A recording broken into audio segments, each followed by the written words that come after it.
Sanibonani guys, welcome back to yet another video. You guys, Mnakwethu Happily Ever After is back with season 4, you guys. It's starting on Wednesday, the 23rd of October. All I'm gonna say is that if my fighter Samantha is not there, you guys, Samantha and Dulas, I need to see them because listen, throughout, guys, the drama that those two have brought, I can already guess Udilasi has not lobolad any of his baby mamas, any of his girlfriends by now.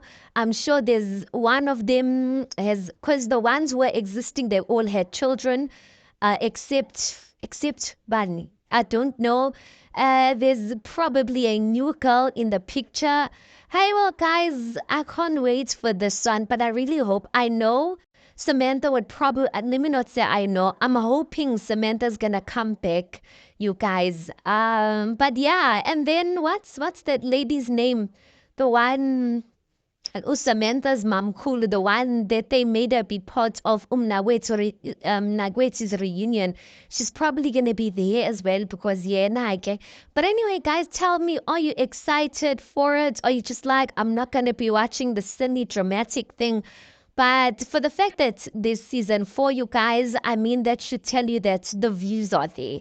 The views are there and people just enjoy that type of content. Content. Anyway, guys, tell me what you guys think. Please do make sure you like the video. Please do subscribe. It is absolutely for free of charge, and I'll see you guys on the next one.